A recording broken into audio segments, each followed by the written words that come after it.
கிறிஸ்துவுக்குள் பிரியமான சகோதர சகோதரிகளே, உங்கள் யாவரையும் இயேசு கிறிஸ்துவின் இனிதான நாமத்தினாலே வாழ்த்தி வரவேற்கிறேன். தேவனுடைய வார்த்தை சொல்லுகிறது, சத்தியத்தையும் அறிவீர்கள், சத்தியம் உங்களை விடுதலையாக்கும் என்று சொல்லுகிறது. இன்றைய சிந்தனைக்கு எடுத்துக்கொண்ட வேத வசனம் 1 யோவான் 5:13. உங்களுக்கு நித்திய ஜீவன் உண்டென்று நீங்கள் அறியவும் தேவகுமாரனுடைய நாமத்தின் மேல் நீங்கள் விசுவாசமாயிருக்கவும் தேவகுமாரனுடைய நாமத்தின் மேல் விசுவாசமாயிருக்கிற உங்களுக்கு இவைகளை எழுதியிருக்கிறேன். இந்த நிருபம் யாருக்கு எழுதப்பட்டிருக்கு அப்படின்னா, விசுவாசிகளுக்கு. இயேசு கிறிஸ்துவை இரட்சகராக ஏற்றுக்கொண்ட விசுவாசிகளுக்கு எழுதப்பட்டிருக்கு. மறுபடி வாசிக்கலாம். 1 யோவான் 5:13. உங்களுக்கு நித்திய ஜீவன் உண்டு என்று நீங்கள் அறியவும் தேவகுமாரனுடைய நாமத்தின் மேல் நீங்கள் விசுவாசமாயிருக்கவும்.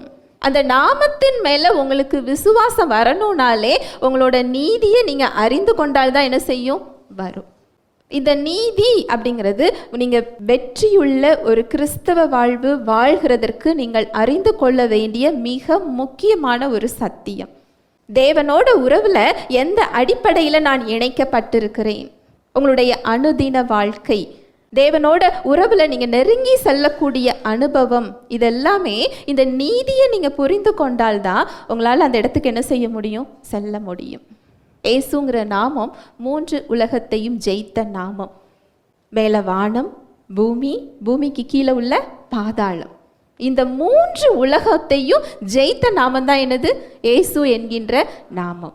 இந்த இயேசு என்கின்ற நாமத்தை பயன்படுத்தக்கூடிய உரிமையை அவர் யாருக்கு தந்திருக்கிறாரு? நமக்கு தந்திருக்கிறார். அந்த நாமத்துக்கு அதிகாரம் இருக்கு. அந்த அதிகாரத்தை பயன்படுத்தக்கூடிய உரிமை யாருக்கு கொடுக்கப்பட்டிருக்கு? நமக்கு கொடுக்கப்பட்டிருக்கு. ஆனா சூழ்நிலைகள் நம்மை ஆளுகிறதா, இல்ல நாம் சூழ்நிலைகளை ஆண்டு கொண்டிருக்கிறோமா? சூழ்நிலைகள் தான் நம்மை ஆளுகிறது. ஏன் தெரியுமா? இந்த இயேசுங்கிற நாமத்துக்கு அதிகாரம் இருக்கு, நமக்கு தெரியும். நான் சொன்னா அது நடக்குமா? என்னால் அதை பெற முடியுமா? எனக்கு அந்த விசுவாசம் இருக்கா? எனக்கு அந்த தகுதி இருக்கா? அந்த நாமத்தின் மேல உங்களுக்கு விசுவாசம் வைக்கிறதே நீங்க கிறிஸ்துவுக்குள்ள யாருங்கிறத நீங்க தெரிஞ்சுக்கிட்டாதான் உங்களால் அந்த விசுவாசத்தை என்ன செய்ய முடியும்? பெற்றுக்கொள்ள முடியும். எந்த அடிப்படையில் நாம் தேவனோடு ஒப்புரவாக்கப்பட்டிருக்கிறோம்? அந்த நீதியை குறித்து சாட்சி கொடுக்கிறவராக பரிசுத்த ஆவியானவர் என்ன செய்கிறாரா? இருக்கிறார். அந்த நீதிக்கு நேராக நம்மை வழி நடத்துகிறவராக அவர் என்ன செய்கிறாரா? இருக்கிறார். அந்த நீதியை நம் வாழ்வில் வெளிப்படுத்துகிறவராக அவர் என்ன செய்கிறாரா? இருக்கிறார். நீ பாவி என்று குற்றப்படுத்தி உட்கார வைப்பவராக இல்லை. அப்படி நீ பாவி, உனக்கு தகுதி இல்லை அப்படின்னு சொல்லி நீங்க கேட்டீங்கன்னா அது யாரோட குரல் இல்லை? பரிசுத்த ஆவியானவரின் குரல் இல்லை. அவர் அவ்விதமாக என்ன செய்ய மாட்டார்? சொல்ல மாட்டார். ஏன்னா நாம எல்லாருமே பாவிகளாக தான் என்ன செஞ்சுக்கிட்டு இருந்தோம்? இருந்து கொண்டிருந்தோம். தேவனுடைய உறவில் எனக்கு என்ன கிடைத்திருக்கிறது? தேவனுடைய உறவிற்கு நான் எப்படி சென்றிருக்கிறேன்? அந்த உறவை நான் எப்படி பெற்றுக்கொண்டேன்? அதன் மூலம் நான் எப்படி இந்த வாழ்வை வாழ்வது, ஒரு சாட்சியுள்ள வாழ்வை இந்த உலகத்தில் நான் எப்படி வாழ்கிறது, இதை நமக்கு கற்றுக் கொடுக்கிறவராக என்ன செய்கிறார்? பரிசுத்த ஆவியானவர் இருக்கிறார். ஹல்லேலூயா, பிரைஸ் தி லார்ட். சுய நீதியின்படி நாம தேவனை தேடுகிறதுனால தேவ நீதி என்ன செய்யல? அறியல. ரோமர் 10:3. எப்படி என்றால், அவர்கள் தேவ நீதியை அறியாமல் தங்கள் சுய நீதியை நிலைநிறுத்த தேடுகிறபடியால் தேவ நீதிக்கு கீழ்ப்படியாதிருக்கிறார்கள். எப்படி என்றால், அவர்கள் தேவ நீதியை அறியாமல் தங்கள் சுய நீதியை நிலைநிறுத்த தேடுகிறபடியால் தேவ நீதிக்கு கீழ்ப்படியாதிருக்கிறார்கள். 2 விதமான நீதி இருக்கு. ஒன்று, என் சொந்த செயல்களில் தேடுகிற தகுதி நீதி அப்படிங்கிறது. தேவன் என்னை ஏற்றுக்கொள்ளணும், நான் என்ன செஞ்சா என்னை ஏற்றுக்கொள்ளுவார், என்ன செய்தால் நான் தேவனை பிரியப்படுத்த முடியும், எதை செய்து நான் அவருடைய உறவிற்குள் செல்ல முடியும் அப்படின்னு சொல்லி எதை செய்யணும்னு நம்ம நினைக்கிறோம் இல்லையா? செயல்களில் தேடுறோம். நம்முடைய முயற்சியில் தேடுறோம், நம்முடைய பலத்தில் தேடுறோம். இதுக்கு பேர் தான் என்னது? சுய நீதி. இந்த வசனம் என்ன சொல்லுது பாருங்க, மறுபடி வாசிக்கலாம். ரோமர் 10:3. எப்படி என்றால் அவர்கள் தேவ நீதியை அறியாமல் தங்கள் சுய நீதியை நிலைநிறுத்த தேடுகிறபடியால் தேவ நீதிக்கு கீழ்ப்படியாதிருக்கிறார்கள். எப்படி என்றால் அவர்கள் தேவ நீதியை அறியாமல் தங்கள் சுய நீதியை நிலைநிறுத்த தேடுகிறபடியால். தேவ நீதியை குறித்து நம்ம என்ன செய்யலையா? அறியாமல். நம்ம அதை அறியாததுனால தான் சுயநீதி என்ன செஞ்சுக்கிட்டு இருக்கிறோம்? தேடிக்கிட்டு இருக்கிறோம். அப்படி சுயநீதியை தேடிக்கிட்டு இருக்கிறதுனால தான் தேவ நீதிக்கு கீழ்ப்படியாமல் இருக்கிறோமா. எவ்வளோ அழகாக சொல்லப்பட்டிருக்கு பாருங்களேன். எதை செஞ்சால் நான் அந்த தயவை பெற முடியும், எதை செஞ்சால் நான் தேவனோட உறவுக்குள்ளே செல்ல முடியும்னு சொல்லி நான் தேடுகிற பிரகாரம் இல்லை. தேவன் எதிர்பார்க்கிற நீதி தேவ நீதி, அவருடைய நீதி, அவருடைய தகுதியை தான் நமக்கு கொடுத்து அந்த நீதியை நமக்கு என்ன செஞ்சிருக்கிறார்? கொடுத்திருக்கிறார். இந்த நீதி அப்படிங்கிறது வேற ஒன்றும் இல்லை, தகுதி, தேவனுடைய இயல்பு. தேவனுடைய இயல்பையே நமக்கு தகுதியாக என்ன செய்திருக்கிறார்? கொடுத்திருக்கிறார். ஹல்லேலூயா, பிரைஸ் தி லார்ட். தேவனுடைய இயல்பை, அவர் கொடுத்திருக்கிற தகுதியை நம்ம எந்த செயல்களில் பெற முடியும்? எந்த செயல் செய்தால் அந்த இயல்பை நான் பெற்றுக்கொள்ள முடியும்? ஒரு குழந்தை நான் ஆணாக பிறக்கணும் பெண்ணாக பிறக்கணும் அப்படிங்கிறத எந்த செயல் செஞ்சு அந்த குழந்தை அந்த இயல்பை மாற்ற முடியும்? அது பிறக்கும் போதே அந்த இயல்பில் என்ன செய்து பிறக்கிறது. ஒரு விலங்கு நான் மாமிசம் சாப்பிட்றதா பிறக்கணும், இல்லை நான் மாமிசம் சாப்பிடாத புல் சாப்பிடுகிற விலங்காக நான் மாறணும்னு சொல்லி அது எதை செஞ்சு அந்த இயல்பை மாற்ற முடியும்? அந்த இயல்பை எப்படி மாறும்? நாம ஒரு செயலை செஞ்சு அந்த இயல்பை என்ன செய்ய முடியாது? மாற்ற முடியாது. பிறக்கும் போதே அந்த இயல்பு என்ன செய்யப்படணும்? மாற்றப்படணும்.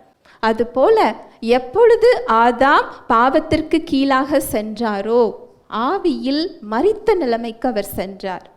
ஆவியில் மரித்த நிலைமைங்கிறது தேவனோடு ஒரு பிரிவு. அவர் உயிரோடு தான் இருந்தார், வாழ்ந்து கொண்டு தான் இருந்தார். ஆனால் தேவனிடமிருந்து ஒரு பிரிந்த ஒரு நிலை. ஆவியில் தேவனுடைய ஜீவன் என்ன செஞ்சிட்டு அவரை விட்டு பிரிந்து சென்றது. அது தேவனுடைய பார்வையில் மரித்த நிலைமை. பாவ இயல்பை அவர் பெற்றுக்கொண்டார். பாவம் இருக்கிற இடத்துல பரிசுத்தமான தெய்வனால என்ன செய்ய முடியாது? வாசம் செய்ய முடியாது. எதை ஆதாம் இழந்தாரோ அதை இயேசு கிறிஸ்து மீட்டு கொடுப்பதற்காக அவர் மனிதனாக இறங்கி என்ன செய்தார்? வந்தார். ஹல்லேலூயா, பிரைஸ் தி லார்ட். ரோமர் 5:21. ஆதலால் பாவம் மரணத்துக்கு ஏதுவாக ஆண்டு கொண்டது போல கிருபையானது நம்முடைய கர்த்தராகிய இயேசு கிறிஸ்துவின் மூலமாய் நீதியினாலே நித்திய ஜீவனுக்கு ஏதுவாக ஆண்டு கொண்டது. 19வது வசனம். அன்றியும் ஒரே மனுஷனுடைய கீழ்ப்படியாமையினாலே அநேகர் பாவிகளாக்கப்பட்டது போல. எப்படி நம்ம பாவிகளாக்கப்பட்டோமா? நாம செஞ்ச செயல்களினால் இல்லை, ஆதாம் செஞ்ச செயல்னால நம்ம என்ன செய்யப்பட்டோம்? பாவிகளாக்கப்பட்டோம். எப்படி பாவிகளாக்கப்பட்டோம்? ஆதாம் மூலமாக வந்த வித்தின் மூலமாக அந்த பாவ இயல்பில் நம்ம எல்லாருமே என்ன செஞ்சோம்? பிறந்தோம். அந்த வசனத்தை மறுபடி வாசிக்கலாம். அன்றியும் ஒரே மனுஷனுடைய கீழ்ப்படியாமையினாலே அநேகர் பாவிகளாக்கப்பட்டது போல ஒருவனுடைய கீழ்ப்படிதலினாலே அநேகர் நீதிமான்களாக்கப்படுவார்கள். எப்படி ஒருத்தருடைய கீழ்ப்படியாமையினால நம்ம பாவிகளா மாறணுமோ அதுபோல ஒருத்தருடைய கீழ்ப்படிகிறமையினால நம்ம என்ன செஞ்சோமா? நீதிமான்களாக மாற்றப்படுகிறோம். இதுதான் எளிமையான சுவிசேஷம். இதை மனுஷன் தான் என்ன செஞ்சுக்கிட்டோம்? கஷ்டமாக மாற்றிக்கிட்டோம். ஒரு மனுஷன் மூலம் எப்படி பாவம் உலகத்துக்குள்ளே வந்ததோ ஏசு கிறிஸ்து என்னும் ஒருவராலே நீதி இந்த உலகத்துக்குள்ளே என்ன செஞ்சிருக்கு? வந்திருக்கிறது. அந்த 21வது வசனத்தை பார்க்கலாம். ரோமர் 5:21. ஆதலால் பாவம் மரணத்துக்கு ஏதுவாக ஆண்டு கொண்டது போல. நல்லா பாருங்க. ஆதலால் பாவம் மரணத்துக்கு ஏதுவாக ஆண்டு கொண்டது போல. எப்பொழுது ஆதாம் பாவத்துக்கு கீழாக சென்றாரோ இந்த உலகத்துல பாவம் மரணம்ங்கிற ஒரு விதியை அவர் என்ன செஞ்சிட்டாரு? இயக்கி விட்டு விட்டார். எப்படி இந்த உலகத்துல புவியீர்ப்பு விசைங்கிற ஒரு விதி இருக்குதோ, ஒரு பொருளை மேலே போட்டால் அது என்ன செய்யும்? கீழே விழும். அதுபோல இந்த உலகத்தில் பாவம் மரணங்கிற ஒரு விதி என்ன செஞ்சுக்கிட்டு இருக்கு?